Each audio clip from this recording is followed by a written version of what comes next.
12 black SUVs stopped outside St. Catherine's Medical Center at 11:42 on a Tuesday morning. I know the exact time because I was standing behind the cafeteria counter, counting how many turkey sandwiches were left before the lunch rush hit. 14. Not enough. Never enough. Someone near the salad station dropped a metal pan, and the sound cracked across the room so sharply that 3 nurses turned around at once. Nobody laughed. Nobody complained. Everyone was looking through the wide glass windows toward the front entrance. The SUVs were lined up so cleanly they looked planned. Black paint, dark windows, engines still running. Hospital security moved faster than I had ever seen them move. My manager Carla came out from the back with a box of disposable gloves tucked under her arm. "What's going on?" I asked. She didn't answer me. She just stared. A maintenance man near the soda machine whispered, "That's the board." Another woman said, "No, that's bigger than the board." I looked down at my hands. There was soup on my thumb. Tomato basil. I wiped it against my apron and reached for the ladle again because whatever was happening outside, people still needed lunch. In a hospital, hunger didn't wait for rich men to finish arriving. Then the front doors opened. Men in dark suits came in first. Not police, not security, something quieter than that. The kind of men who didn't need to raise their voices because everyone stepped aside before they got close. The cafeteria changed, not loudly. It just corrected itself. Doctors stood straighter. Administrators lowered their phones. Even Carla smoothed her hair. I kept filling bowls. 1 soup, 2 soups, 3. Then a man in a black suit stopped in front of my counter. He had silver hair at the temples and a small leather folder in one hand. "Excuse me." I looked up. "Yes, sir." His eyes moved over my name tag, Emily Carter, then back to my face. "Are you Emily Carter?" The ladle stayed in my hand. Behind him, the cafeteria went quiet in pieces. First Carla, then the cashier, then the nurses waiting with trays. I could feel people turning toward me before I saw them. "Yes," I said, "that's me." The man's face didn't change. "Mr. Whitmore would like to see you." I didn't move. "Who?" He paused. Not because he didn't hear me, because he wasn't used to that question. Arthur Whitmore. The name meant nothing to me. Not then, but it meant something to everyone else. Carla's mouth opened slightly. The cashier stopped scanning a bottle of water. A doctor near the coffee urn looked straight at me for the first time in 5 years. I became aware of my shoes. Old black sneakers. One lace double knotted because it had snapped at the end. I became aware of my apron, of the faded stain near the pocket, of my hair pulled back too tightly because Noah had cried when I left that morning and grabbed at it with both hands. "I'm working," I said. It came out smaller than I wanted. The man glanced at the line behind him, then back at me. "We can wait." No one like him ever said that to someone like me. Not really. Carla stepped closer. "Emily, go." Her voice was soft. Too soft. The kind of softness people use when they suddenly realize they may have underestimated the wrong person, but they are not sure yet. I set the ladle down. My hand left a red print on the counter. For a second, no one moved. Then I followed the man through the cafeteria while every person in that room watched. That was the part I remember most. Not the SUVs, not the suits, the watching. People who had stepped around me for years, who had said "sweetie" without learning my name, who had handed me trays without looking up, now turned their whole bodies as I walked past. I kept my eyes on the floor, because if I looked at them, I might have stopped. And if I stopped, I might have remembered I had no idea why I was being summoned by a man whose name could make a room forget how to breathe. 7 days earlier, I had been standing outside a different building, my apartment building. 3 floors. Brick walls, a laundry room that smelled like bleach and wet pennies, a front step cracked down the middle. Mrs. Patterson, my landlord, always said she was going to fix it when the weather got better. The weather never got better enough. I was 31 years old then. I had 3 children, 1 full-time job, 2 overdue bills, and a rent envelope that was short by $180. Jacob was 9, old enough to understand too much. Emily was 5. Still young enough to ask questions that made adults lie gently. Noah was 3. He had autism, though at that age people like to say things like, "Maybe he's just quiet," or "boys talk late," as if kindness could change a diagnosis. That morning, Jacob stood by the kitchen table packing his own lunch. Peanut butter sandwich, apple slices, half a granola bar. He cut the sandwich into 2 pieces, wrapped one half, then slid the other half into a napkin. I saw him tuck it into my work bag. I pretended not to. He pretended not to know I saw.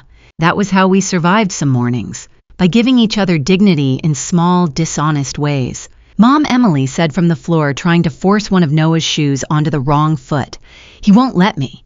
Noah pulled his leg back and made a sound low in his throat. Not a tantrum. A warning. I knelt down. Hey baby, other foot. He looked at the wall behind me.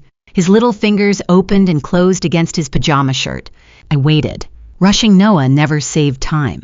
It only borrowed trouble from 10 minutes later. Finally, he gave me his foot. Jacob watched from the table. His backpack was already on. His face had that serious look children get when life asks too much of them, and adults call it maturity because the truth is too ugly. I can take Emily downstairs, he said. You don't have to. I know. He said it the way I said fine. We both knew what it meant. Mrs. Patterson knocked at 7:10. 2 soft taps, then one louder one. Her rhythm. Morning babies. Emily ran to her first. Noah didn't, but he turned his head. For him, that was almost the same thing. Mrs. Patterson was in her late 60s with swollen knuckles and a voice that made even bad news sound survivable. She took one look at my face and said, "Don't worry about the rent today." I reached for my bag. "I'm only short until Friday." I said, "Don't worry today. I'll have it." "I know you will." She didn't smile when she said it. That was why I believed her. People who smile too much when you owe them money usually want you to feel grateful and ashamed at the same time. Mrs. Patterson just took Noah's backpack from my hand. "Go to work, Emily." So I went. I didn't eat breakfast. I rarely did. At first I told myself it saved time. Then I told myself coffee was enough. After a while, I stopped explaining it even to myself. At the hospital cafeteria, breakfast ended at 9:30. By 10, we started prepping lunch. By 11, my stomach usually felt hollow enough to ignore. That was the strange thing about hunger. After a while, it became background noise, like fluorescent lights, like carts rattling down tiled hallways, like people saying your name only when something needed cleaning. I worked the hotline. Soups, vegetables, mashed potatoes, baked chicken, when the budget allowed something gray, and steamed when it didn't. The cafeteria served doctors, nurses, patients' families, visitors, administrators, custodians, techs, everyone. You learned a lot about people from how they ordered food.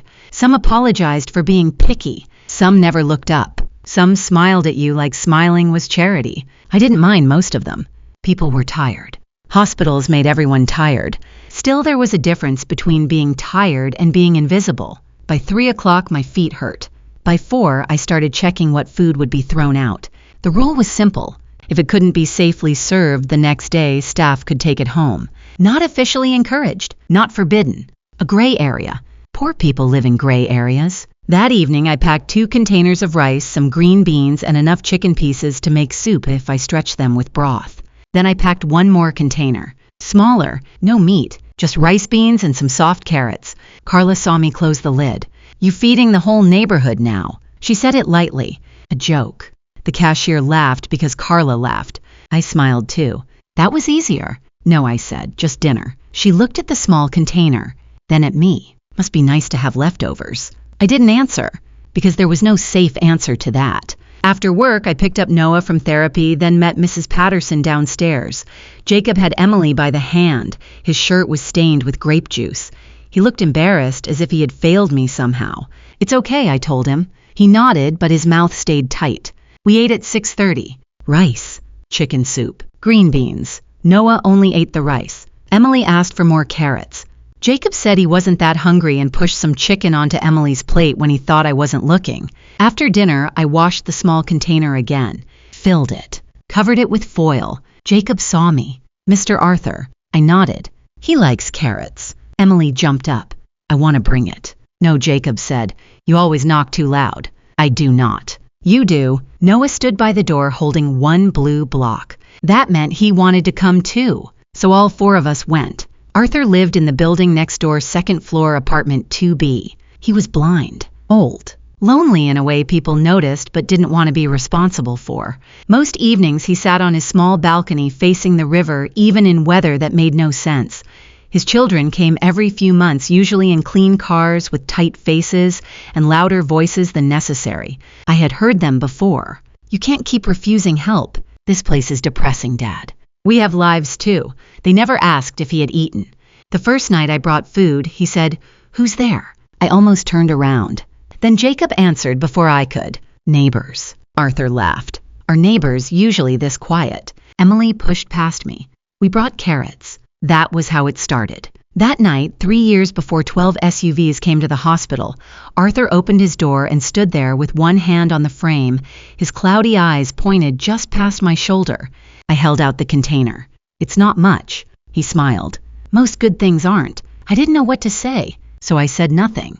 That was something he never seemed to mind. Arthur never thanked people the way most people did. Most people said thank you and expected the conversation to end there. Arthur treated gratitude like the beginning of a conversation. The next evening when I brought over another container, he was already sitting on the balcony. The river reflected orange light from the sunset. Jacob carried the food. Emily carried 3 crayons she insisted were gifts. Noah carried absolutely nothing and somehow took the longest. Arthur heard us coming. "I was wondering if the carrots were coming back." Emily gasped. "How did you know it was us?" Arthur smiled. "Magic." Jacob rolled his eyes. "It's not magic." Arthur leaned toward his voice. No. Then don't tell your sister." Emily looked horrified. "You lied to me." Arthur laughed. That was the first time I heard it. A real laugh. Not polite, not careful. The kind that came from somewhere deep. For a second, he didn't sound old at all. The kids ended up staying nearly an hour. I sat near the balcony door, mostly listening. Arthur asked questions nobody else asked children. Not grades, not sports, not what they wanted to be when they grew up. He asked Jacob what made him angry. He asked Emily what made her laugh. He asked Noah nothing at all. Instead, he sat quietly beside him while Noah lined up clothespins on the floor, one by one, perfectly straight. Noah usually hated strangers. Arthur never seemed like a stranger. When it was time to leave, Noah took one clothespin and placed it in Arthur's hand. Arthur turned it over with his fingers, like it was something valuable. Then he put it carefully into his shirt pocket. Noah smiled. That tiny smile, the one we worked months to earn. The whole walk home, I couldn't stop thinking about it. Most people tried to make Noah act like everyone else. Arthur acted like Noah already belonged. 3 months later, visiting Arthur became part of our routine. Dinner, homework, baths. Arthur, not every night, most nights. The children drifted in and out of his apartment like they were crossing a shared backyard instead of a hallway. Sometimes I worried we were bothering him. Every time I mentioned it, he looked offended. One rainy Thursday, I found him teaching Jacob chess, or trying to. Jacob kept attacking everything in sight. Arthur shook his head. "You're planning 3 moves ahead." Jacob sat up straighter. "That's good." "No." "Why?" "Because you're only planning your own moves." Jacob frowned. Arthur reached across the board. "Life gets easier when you remember other people are moving too." I still remember that. Not because it was brilliant, because I realized he wasn't talking about chess. A lot of things Arthur said worked that way. One evening after the kids went home, he asked me a question, the same question he would ask many times over the next few years. "If you had more money than you needed, what would you do?" I laughed, because it sounded ridiculous. People like me didn't sit around imagining extra money. We imagined enough money. That was different. "I don't know." "You do." "No, I really don't." Arthur waited. He always waited. Most people rush silence. Arthur seemed to trust it. Finally, I shrugged. "I'd move." "Where?" "A bigger place." He nodded. "For yourself?" I looked out at the river. "No." "For the kids?" Another pause. "And..." I thought about Noah. About therapy bills, about all the appointments insurance barely covered. I'd get Noah every resource he needs. Arthur nodded again. "And..." I laughed. "Is this an interrogation?" "It's curiosity." I shook my head, but I kept answering, because somehow talking to him felt easier than talking to people who could actually see me. I'd make sure Jacob never has to worry about money. Arthur smiled. "And Emily?" I smiled too. "Emily will probably run the country one day." That earned a laugh. Then he asked quietly, "And what would you do for Emily's mother?" The question caught me off guard. I stared at him. "I don't know." "You didn't answer." "I know." The truth was simple. Nobody ever asked what I wanted. Not anymore. At some point, life had reduced me to functions. Mother, employee, bill payer, appointment scheduler, problem solver. Those roles took up all the available space. Arthur never pushed, but he remembered. Months later, he asked again. This time I answered, I used to want to be a nurse. The words felt strange, like opening a box I'd packed away years ago. Arthur turned toward my voice. A nurse. I nodded. My parents died when I was 19. The river moved quietly below us. I spent months in hospitals. I looked down at my hands. The nurses were the ones who explained things. A small pause. They were the ones who stayed. Arthur didn't interrupt. I appreciated that. Most people did. They rushed to comfort you, or fix it, or compare it to something from their own lives. Arthur simply listened. I started nursing school. I laughed softly, then stopped. 1 semester. What happened? I looked toward the apartment buildings across the water. My father got sick. A pause. Then my mother. Another pause.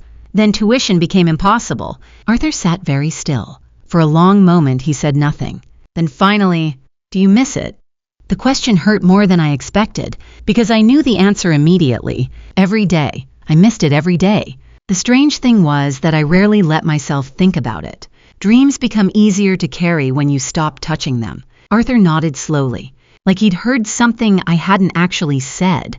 Then he reached out, not toward me, toward the bookshelf beside the balcony door. My old nursing textbook sat there. I had lent it to him months earlier because he liked listening to me read sections aloud. His fingers rested on the cover, carefully, almost respectfully. This one, I smiled. Yeah. Arthur left his hand there. For a second, neither of us spoke. The city lights reflected in the river below. The air smelled like rain. Inside, I could hear Emily laughing at something on television. Then Arthur asked a question that stayed with me long after that night. If someone gave you another chance? His fingers remained on the book. Oh, would you take it? I laughed immediately. Not because it was funny, because it felt impossible. People with 3 children and overdue rent didn't get second chances. Not real ones. I looked at the old textbook, then at my hands, then out toward the dark river. I don't think I have the right to dream like that anymore. Arthur didn't answer, and somehow that silence felt heavier than disagreement. By the following spring, I knew exactly how much Noah's therapy costs were increasing. Not approximately, exactly. When money is tight enough, numbers stop being numbers. They become weather. You feel them before they arrive. The email came on a Wednesday. A rate adjustment. That was the phrase they used. Rate adjustment. Such a clean way to describe another $240 a month. I read it 3 times during my break, then folded my phone shut and went back to serving lunch, because panic doesn't reduce invoices. That night I sat at the kitchen table long after the kids were asleep. Bills spread across the surface. Rent, utilities, insurance, therapy, school supplies. I wasn't crying. I wasn't even upset, just tired. The kind of tired that makes you stare at numbers without seeing them. At 6 the next morning, Mrs. Patterson knocked on my door. I knew it was her immediately. Nobody else knocked like that. 2 light taps, 1 firm one. I opened the door. She held a letter in her hand. Property taxes went up. I already knew what was coming. She looked uncomfortable. That scared me more than the words. I have to raise rent. There it was. I nodded slowly. How much? When she told me, I looked past her shoulder toward the parking lot. Not because I was angry, because I needed a second. Mrs. Patterson sighed. I argued with my son for a week. I know. I hate doing this. I know. And I did. That was the problem. There wasn't a villain. No greedy landlord. No evil corporation. Just another person trying to survive, which somehow made it harder. That evening, I picked up an extra shift. Then another. Then another. For nearly 2 months, I worked every hour the cafeteria could give me. Mornings, evenings, weekends. If someone called in sick, I volunteered. If someone wanted a shift covered, I took it. The money helped. Barely. But it helped. The children noticed anyway. Children always do. One Saturday afternoon, Emily sat at the kitchen table drawing. I was calculating bills. Again, she looked up. Mom. Yeah. Are we poor? The question landed softly, which somehow made it worse. I set the pen down. What makes you ask that? Emily shrugged. Everybody else has bigger houses. A pause. Jacob says we're okay. I glanced toward the hallway. Jacob was listening, pretending not to. I smiled. Jacob's right. Emily thought about that, then nodded, apparently satisfied. Children don't always need explanations. They need confidence. The confidence was harder to manufacture than usual. A week later, something happened at work. Not dramatic, not life-changing, just one of those moments that sticks. The cafeteria was crowded. Doctors, visitors, nurses, the usual lunch rush. I was carrying trays when my manager Carla called me over. A new regional supervisor was visiting. One of those people who spent 10 minutes in a department and believed they understood it. Carla introduced everyone. When she reached me, she smiled. "This is Emily." The supervisor nodded politely. "One of our strongest workers." I thanked him. Then he laughed lightly. The way people laugh when they think they're being complimentary. "You know what I like about employees like you?" Something in me already knew I wouldn't like the answer. "What?" He smiled. "Reliable." A pause. Then, "People like you don't spend time chasing unrealistic goals." The group laughed politely. Not cruelly, just enough. The way people do when they aren't sure if something is funny but know someone important said it. I stood there holding a tray. Nobody looked uncomfortable. Nobody objected. Nobody said anything. The supervisor kept talking. Already moving on, as if I wasn't standing there, as if I'd become part of the furniture again. Afterward, Carla patted my shoulder. "Don't take that personally." I smiled. Of course I smiled. What else was I going to do? For the rest of the day, I couldn't stop hearing it. People like you. People like you. People like you. That evening, I brought dinner to Arthur's apartment.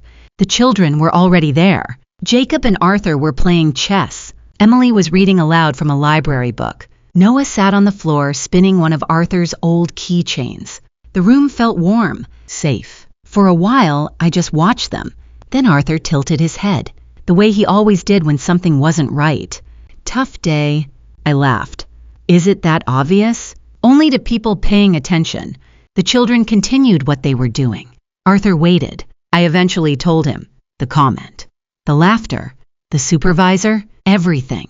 Arthur listened quietly. When I finished, he didn't immediately respond. That usually meant he was thinking carefully. Finally, he asked, "What did he mean by people like you?" I frowned. "I don't know." "You do." I sighed. "People who stay where they are." Arthur nodded slowly, then surprised me. "What are employee tuition benefits at the hospital?" I blinked. "What? The tuition benefits?" "I don't know." "What scholarships exist?" I stared at him. "I don't know." "What advancement programs?" Again. "I don't know." Arthur leaned back, thoughtful. Then he asked about my salary, the cafeteria turnover rate, the hospital's nursing shortage, the average age of staff. Question after question, specific, detailed, almost professional. I watched him closely, because none of it made sense. Not really. This wasn't the first time. Over the past year, I'd noticed strange things. Arthur knew exactly how hospitals operated. He understood staffing structures, executive hierarchies, retention programs, budget cycles. Too much. Far too much. For an elderly blind man who supposedly spent most of his life retired. I finally interrupted him. "How do you know all this?" The room became quiet. Arthur smiled. A small smile. Dangerous. The kind that usually meant he wasn't going to answer. "I've lived a long time." I rolled my eyes. "That's not an answer." "It is tonight." The children laughed. I didn't. Because for the first time since meeting him, I realized there were entire parts of Arthur's life I knew absolutely nothing about. And somehow, I suspected that was intentional. Later that night, after we got home, Emily climbed onto my lap while I sat on the couch. She wrapped her arms around my neck, completely unprompted. Then she whispered, "Mom." "Yeah, you're the smartest person I know." I laughed, because children say ridiculous things. But Emily shook her head, completely serious. "No." She pressed her cheek against mine. "I mean it." I held her tighter than necessary. A few minutes later, I escaped to the bathroom, locked the door, sat on the edge of the tub, and cried for the first time in months. Not because of the supervisor, not because of rent, not because of bills, because somewhere along the way, I'd started believing the things people said about me, and hearing my daughter disagree felt like remembering my own name after almost forgetting it. 3 nights later, Arthur collapsed. The sound still wakes me up sometimes. Not the ambulance, not the shouting, the coffee mug, Arthur's coffee mug hitting the balcony floor. That was the first thing I heard. A sharp crack, ceramic against concrete. Then silence. Too much silence. The children were inside his apartment watching a movie. I was washing dishes at home when Jacob's call came through. I answered immediately. Mostly because Jacob never called. He texted. Always. The second I heard his voice, I grabbed my keys. Mom. Just that. Nothing else. My stomach dropped. What happened? It's Mr. Arthur. I was already moving. What happened? I think something's wrong. The line went quiet for a second. Then, he won't wake up. I don't remember locking my apartment. I don't remember taking the stairs. I don't remember crossing the parking lot. One moment I was in my kitchen. The next I was running. The hallway outside Arthur's apartment felt too long. The door was open. Jacob stood inside, pale. Emily was crying. Noah sat on the floor with both hands over his ears. Arthur was slumped in his chair, his head tilted awkwardly, one arm hanging at his side. The broken coffee mug lay near the balcony door. For one horrible second, nobody moved. Then training I never finished came back. The old training, the half-forgotten nursing classes, the emergency procedures, the things I'd once memorized for exams and thought I'd never use. I knelt beside him. Arthur. No response. I checked his pulse. There. Weak. But there. His breathing sounded wrong. One side of his face seemed different. My stomach twisted. Jacob. His voice shook. Yeah. Call 911. Immediately. No hesitation. He grabbed the phone. Emily kept crying. I pulled her close with one arm. Look at me. She tried. Failed. Then tried again. Mr. Arthur's sick. The words felt impossible. But help is coming. Noah had started rocking. Back and forth. Back and forth. His world had changed without warning. The thing he hated most. I wanted to help him. I wanted to help all of them. I wanted Arthur to sit up and tell me I was overreacting. Instead, I watched the seconds pass. The longest minutes of my life. The paramedics arrived quickly. Not quickly enough. Never quickly enough. They moved with practice speed. Questions. Equipment. Blood pressure. Oxygen. Words I recognized. Words I hated. One of them looked at me. You family. I opened my mouth. Then stopped. What was I? Neighbor. Friend. Something else. I'll ride with him. The paramedic nodded. That was apparently enough. Mrs. Patterson took the children. I barely remember asking. I just remember her taking Emily's hand, then Noah's, then putting a hand on Jacob's shoulder. The ambulance doors closed, and suddenly it was just me and Arthur. Machines, lights, sirens. His hand looked strangely small, resting against the stretcher. I realized I'd never seen him unconscious before. Some people seem permanent until the first moment they don't. The hospital staff moved him immediately. Tests, scans, specialists. More waiting, always waiting. I sat alone in a hallway chair, the same kind of hallway where I'd spent months with my parents years earlier. Funny how hospitals remember you, not officially. Emotionally, the smell, the lighting, the coffee nobody finishes. At midnight, a doctor finally approached. Not young, not old, tired. The way good doctors usually are. He had a stroke. The words landed quietly. I nodded, as if I'd expected them, as if preparation changed anything. The doctor continued. We got him here quickly. A pause. That helped. I exhaled, for what felt like the first time in hours. Will he recover? The doctor thought carefully before answering. I appreciated that. People who rush reassurance rarely deserve trust. We're optimistic. I almost laughed. Arthur hated that phrase. Doctors are optimistic. It sounded reassuring until you actually needed certainty. There wasn't any. The next 3 days disappeared into hospital time.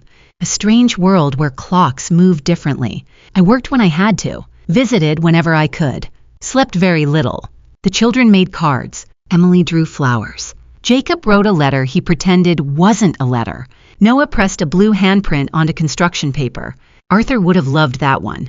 By the 4th day, he was awake, weak, exhausted. But awake. The first thing he asked for wasn't water, wasn't medication, wasn't a doctor. It was, where are the kids? I laughed and cried at the same time, which was embarrassing. Fortunately, Arthur couldn't see it. The recovery surprised everyone, including the doctors. No major paralysis, no serious cognitive damage, no lasting speech issues. Luck, timing, both. One afternoon while he rested, I sat beside his bed. The room was quiet. Machines beeped softly. Sunlight crossed the floor. I watched him sleeping and realized something uncomfortable. I'd spent years telling myself Arthur was just a neighbor, just a friend, just an old man who needed company. None of that was true anymore. Somewhere along the way, he'd become family, not officially, not legally, the other kind, the kind people choose. That realization followed me home.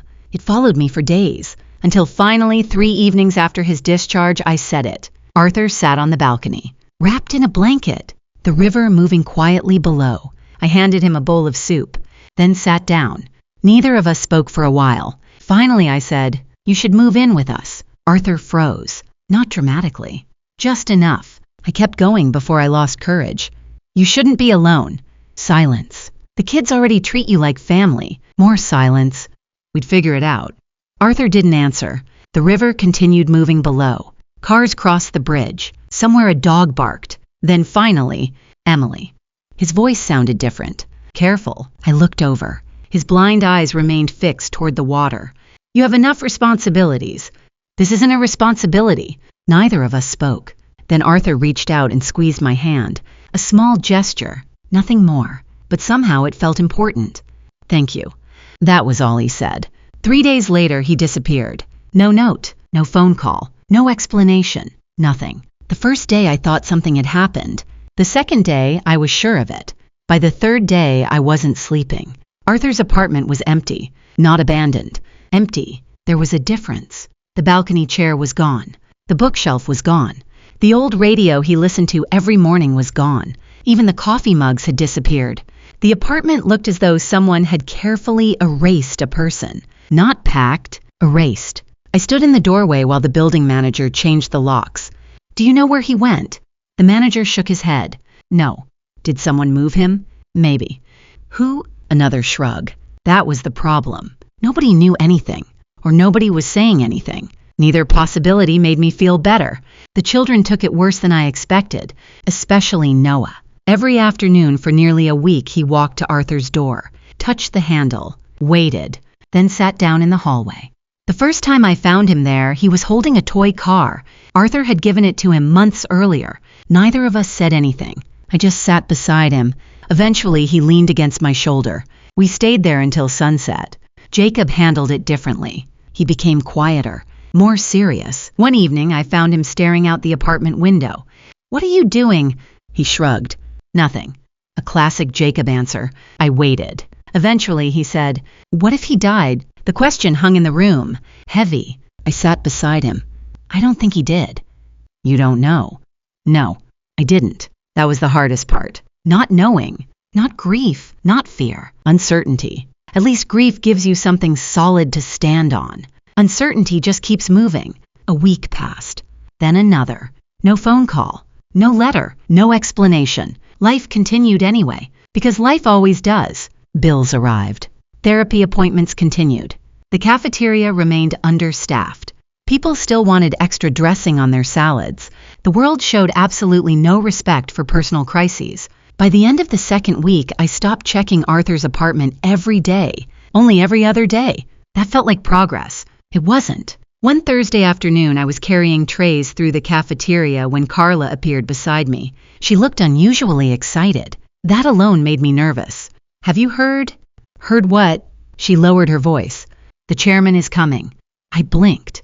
"The chairman of what?" "The hospital." I laughed. "Okay." "No, seriously." She grabbed my arm. "The founder." That got my attention. In 5 years at St. Catherine's, I'd never seen the founder. Most employees hadn't. The man was practically a myth, a name on plaques, a photograph in administrative hallways, nothing more. "When?" "Next week." I shrugged. "Why does everybody care?" Carla looked horrified. "Emily." "What?" "Because he's Arthur Whitmore." The name hit me immediately. Not because I recognized it, because I did. Arthur Whitmore. My brain needed a second. Then another. The tray nearly slipped from my hands. "What?" Carla frowned. "You okay?" I stared at her. "Arthur Whitmore." "Yeah." She laughed. "The guy practically built this place." The room suddenly felt strange. Too bright. Too loud. I set the tray down carefully. "You're saying the founder's name is Arthur Whitmore?" Carla nodded.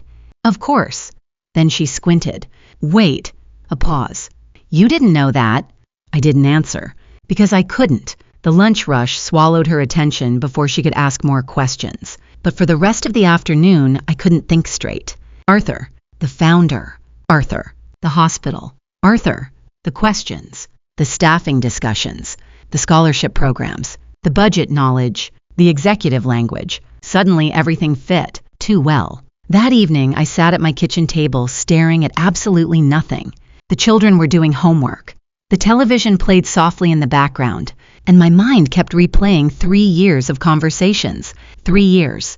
3 years, and I had never asked his last name. Not once. The following Tuesday, the hospital transformed. Fresh flowers appeared in the lobby. Security doubled. Administrators suddenly became visible. Everyone looked slightly nervous. At 11:42:12, black SUVs pulled into the front entrance. Exactly 12. The entire hospital seemed to notice at once.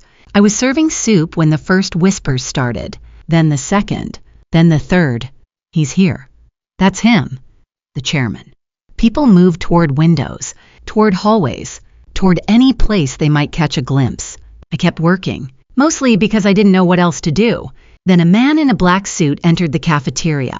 He walked directly toward the serving line, toward me, toward my station. The room gradually became quiet, the way large rooms sometimes do.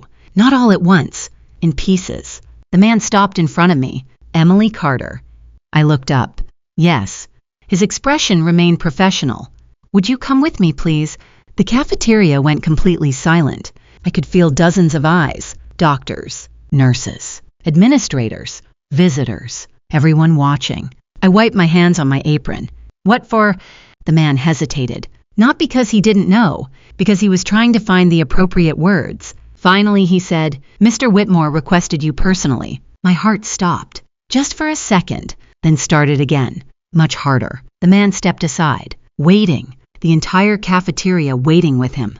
And for the first time since Arthur disappeared, I had the overwhelming feeling that whatever happened next was going to change far more than my afternoon.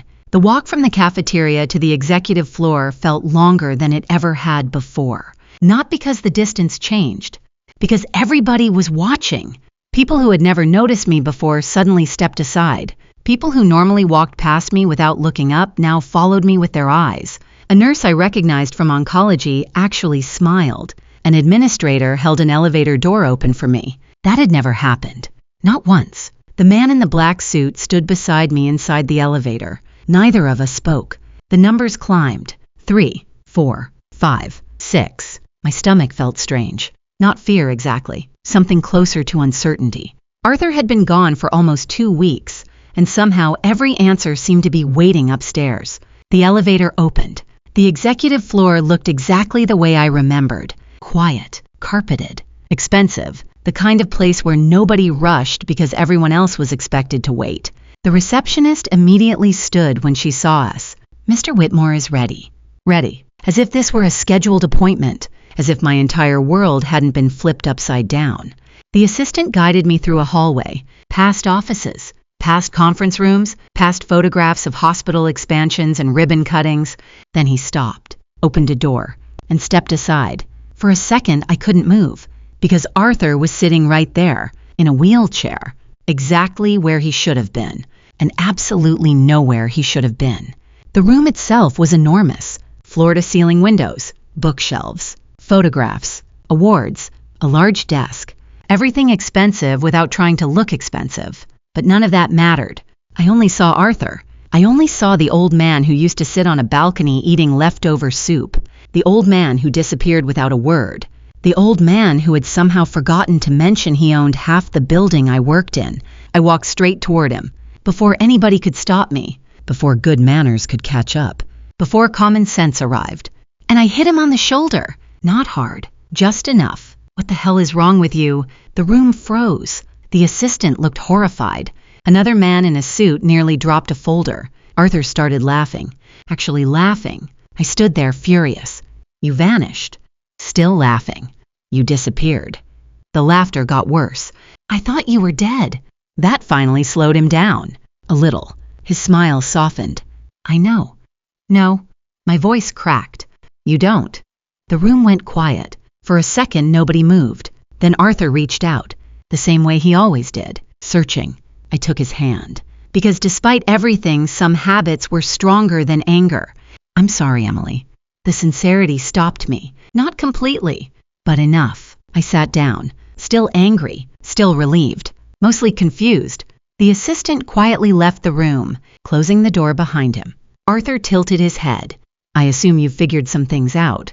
I stared at him. You think? A small smile. I folded my arms. You own the hospital. No. I frowned. Arthur laughed. I founded the hospital. A pause. I no longer own most of it. That sounded like Arthur. Technically correct. Annoying. I shook my head. For 3 years. Arthur waited. For 3 years you let me think you were just some old man living alone. That part was true. I almost laughed despite myself. Almost. Then the anger returned. You lied. No. His voice stayed calm. I omitted. Arthur. I never claimed to be anything else. I opened my mouth, then closed it. Because annoyingly, he was right.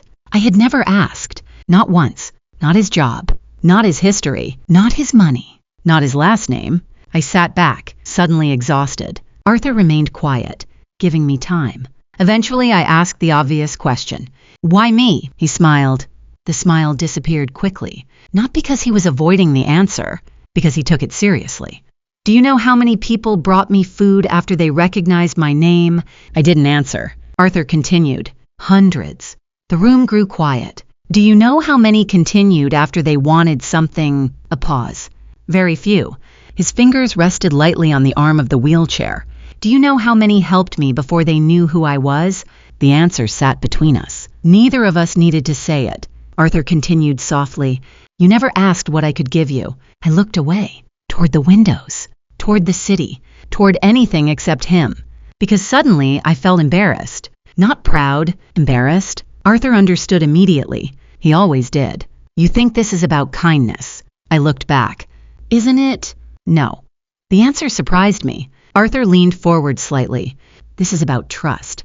The room became quiet again. Then he added, I trust you. 4 simple words. They landed harder than anything else he'd said. Not because nobody had ever trusted me, because nobody with options had ever chosen me. There was a difference. Arthur folded his hands. Which brings me to why you're here. There it was. The real reason. The thing waiting underneath everything.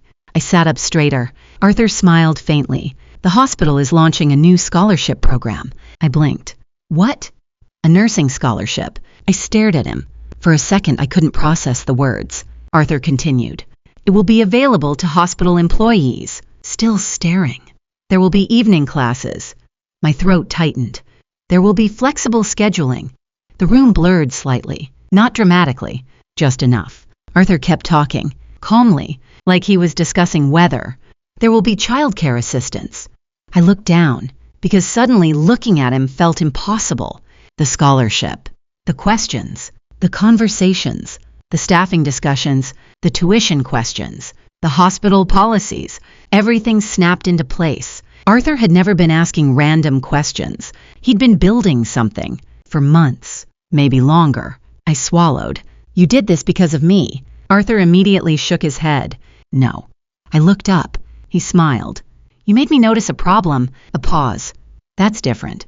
Neither of us spoke. Then Arthur said the words that changed everything.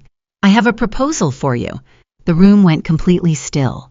And somehow I knew my life was about to divide itself into before and after. For a moment, neither of us spoke. Outside the windows, the city moved exactly as it always had. Traffic, pedestrians, construction cranes, normal life. Inside that office, my entire future felt suspended in midair. Arthur sat quietly, waiting, the same way he always waited, never rushing people toward important decisions. I finally cleared my throat. What kind of proposal? Arthur smiled. Not a chairman's smile, not a businessman's smile. Just Arthur, the kind you should think about before answering. I laughed softly. That sounds ominous. It isn't. A pause. At least I don't think it is. That earned a reluctant smile. Arthur folded his hands, then got straight to the point. I don't need another caregiver. I frowned. What?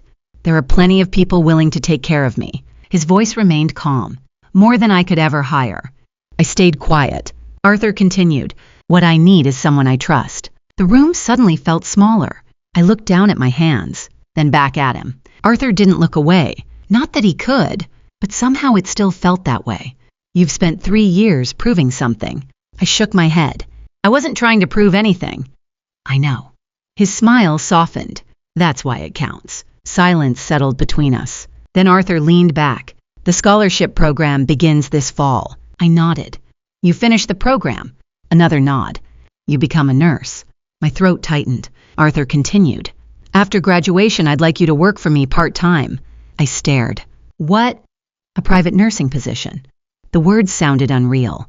Not because they were impossible, because they were practical, specific, thought through. Arthur continued. A few evenings each week. Flexible schedule. Hospital employment remains your primary job. I didn't know what to say. For years, every opportunity in my life had arrived wrapped in uncertainty. This wasn't uncertainty. This was a plan. Arthur seemed to sense my hesitation. Emily. I looked up. This isn't charity. I laughed softly. I know. No. His voice sharpened slightly. I need you to understand that. The room became quiet again. Arthur rarely repeated himself. When he did, it mattered. He continued. I am offering employment. Not help. Not a favor. Employment. The distinction mattered. Deeply. Because he understood something most people didn't. Poor people spend years learning the difference between support and pity. Arthur never confused the two. I swallowed. What about my children? Arthur smiled immediately, as if he'd expected the question. Of course he had. The salary will be enough. Enough. Not extravagant. Not life-changing. Enough. That word nearly broke me. Enough rent. Enough groceries. Enough therapy appointments. Enough breathing room. Enough future. I looked away quickly. Arthur pretended not to notice. Another thing he was good at, protecting people's dignity. Finally, I laughed, a small, shaky laugh. You already thought through all of this. I did. Months ago. I did. I shook my head, then looked around the office. The photographs, the awards, the framed newspaper articles. 3 years. 3 years of conversations. And somehow this man had listened more carefully than most people who saw me every day. Arthur suddenly spoke. Do you know what impressed me first? I smiled. The food? No. The carrots? No. I laughed. Then what? Arthur didn't answer immediately. Then, you notice people. The room became quiet. Arthur continued. You noticed an old blind man sitting alone. A pause. You noticed when Noah needed space. Another pause. You noticed when Jacob was pretending to be okay. His expression softened. You notice things. I stared at him, because nobody had ever described me that way before. Hardworking, reliable, responsible. Sure, I'd heard those. Notice things. Never. Arthur smiled faintly. Good nurses notice things. The words stayed with me. Long after the conversation moved on. Long after I left the office. Long after I drove home. That evening, the children were waiting. All 3, at the kitchen table, like a committee. Jacob crossed his arms. Emily bounced in her chair. Noah lined toy cars along the edge of the table. What happened? Jacob asked immediately. I laughed. Hello to you too. What happened? Emily nodded enthusiastically. What happened? I sat down, suddenly nervous, which seemed ridiculous. I'd survived interviews, rent notices, hospital administrators, yet somehow telling my children felt harder. I looked at them, really looked. The faces that had carried me through every difficult year. Then I said it. I got accepted. For 1 second, nobody moved. Then Emily screamed. Actually screamed. Noah laughed because she laughed. Jacob tried to stay calm. Made it approximately 3 seconds. Then he grinned. A huge grin. The kind children get before they remember they're trying to act older. For the next 15 minutes, the apartment was chaos. Questions. Excitement. Talking over each other. Hope. Pure hope. The thing I'd spent years trying not to feel. Eventually, the noise settled. Homework returned. Dinner resumed. Normal life reclaimed the evening. Later that night, after everyone was asleep, I sat alone at the kitchen table. The scholarship paperwork rested in front of me. The application. The enrollment forms. The future. For several minutes, I simply stared. Then I picked up a pen. Before I could sign, a small piece of paper slid out from between the forms. Emily's handwriting. Messy. Uneven. Perfect. 4 words. We believe in Mom. I covered my eyes, not because I was crying, at least not immediately. The apartment remained silent around me. The refrigerator hummed softly. A car passed outside. Somewhere down the hall, Noah turned over in his sleep. Then I signed the paperwork. My name looked different somehow. Not more important, just different. As if the woman writing it wasn't exactly the same woman who'd first carried leftover soup across a parking lot 3 years earlier. And yet she was. The next morning I put on my cafeteria uniform, looked into the bathroom mirror, and for the first time in a very long while, I saw someone whose future had finally become larger than her fear. 3 years later, I stood outside the auditorium holding a graduation cap that kept slipping from my hands. Not because it didn't fit, because my palms wouldn't stop sweating. Around me, people were taking pictures. Families, flowers, proud parents, proud spouses, children running between rows of folding chairs. I kept checking the entrance, not for a reason I could explain, just checking. The same habit I'd developed years ago whenever Noah had a difficult therapy session, or whenever Jacob was late getting home, or whenever Emily got unusually quiet. I checked because that's what mothers do. The ceremony began 10 minutes later. Names, speeches, applause. The dean talked about dedication, perseverance, service, good words, true words. But my attention kept drifting, until finally I found them. 3rd row, almost exactly in the center. Jacob. 13 now, trying very hard to look unimpressed, failing completely. Emily sat beside him, holding flowers that looked bigger than she was. And Noah, 8 years old, no longer hiding from the world, no longer afraid of every unexpected sound. Still Noah, always Noah, but stronger now, more confident, more himself. And beside them sat Arthur, older, slower, his silver hair almost completely white, his wheelchair positioned carefully at the end of the row, one hand resting on Noah's shoulder. Noah seemed perfectly comfortable with it, like that hand had always belonged there. Maybe it had. The ceremony continued. More names, more applause. Then finally, Emily Carter. For a second, I didn't move. The woman beside me nudged my arm. I laughed nervously and stood. The walk to the stage couldn't have been more than 20 feet. It felt like a mile, not because I was scared, because every step seemed connected to another memory. Late night homework, double shifts, rent notices, therapy appointments, missed meals, exhaustion.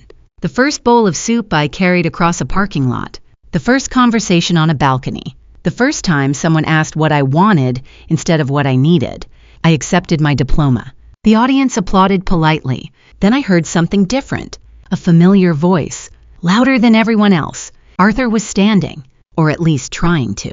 Daniel was helping him, but Arthur was standing, applauding, still applauding. Long after everyone else had stopped, I felt my throat tighten. The dean was already calling the next name. The ceremony had moved on, but Arthur was still clapping, as if this mattered personally, as if it belonged to him too. Maybe it did, a little. Afterward, the families gathered outside. Pictures, hugs, flowers, the usual chaos. Emily ran into me first. The flowers nearly hit me in the face. Jacob hugged me second, quickly, because apparently teenage boys have rules. Then Noah wrapped both arms around my waist and didn't let go. Arthur waited until the crowd thinned, then rolled closer. I crouched beside him. Neither of us spoke immediately. We never needed to. Finally, he smiled. "You look like a nurse." I laughed. "That's because I am one." Fair point. A small silence. Then Arthur reached into his jacket pocket. For a moment, I thought he was pulling out another envelope. Another surprise. Instead, he handed me something much smaller. A folded piece of paper. I opened it. Inside was a photocopy. Old, yellowed, worn. It took me several seconds to recognize it. Then I did. My original nursing school application. The one I'd submitted years before dropping out. The one I'd assumed disappeared forever. I looked up. "What is this?" Arthur smiled. I may have made a phone call. Of course he had. I laughed so hard I nearly cried. Again, the paper shook slightly in my hands. Across the top was the date. 12 years earlier. 12 years. An entire lifetime ago. At the bottom of the page, under career goals, 19-year-old Emily Carter had written, "I want to help people feel less alone when they're scared." I stared at the words, then read them again, slowly. The strange thing was that I didn't feel proud. Not exactly. I felt grateful. Because somehow that young woman had survived. Not perfectly, not gracefully, but she survived. And she was still here. That evening we all had dinner together. Arthur, Daniel, the children, Mrs. Patterson, even Carla stopped by. The apartment was loud, crowded, happy. The kind of evening that would have seemed impossible years earlier. At one point, I stepped onto the balcony alone. The city lights stretched across the river, almost identical to the view Arthur had stared at for years. The same river, the same city, a completely different life. A minute later, Arthur rolled out beside me. Neither of us spoke. Eventually, he said, "You know what always amused me?" "What?" "You thought I saved your life." I laughed softly. "You helped." Arthur shook his head. "No." A pause. I opened a door. The river moved quietly below us. Then he smiled. "You walked through it." For a long moment, neither of us said anything. The city hummed. Traffic flowed. Somewhere in the apartment behind us, Noah laughed. Then Emily laughed. Then everyone else joined in. The sound drifted through the open door. Warm, familiar, home. And standing there, I realized something. Not everyone gets rescued. Most of us don't. Most of us are simply given moments. A kind landlord, a patient teacher, a friend, a second chance. Someone who sees us when the world doesn't. And sometimes, that's enough to change everything. If this story touched you, I'd love to know. Who was the person who saw something in you before anyone else did? And if someone comes to mind right now, maybe tell them. Sometimes people change our lives without ever knowing they did.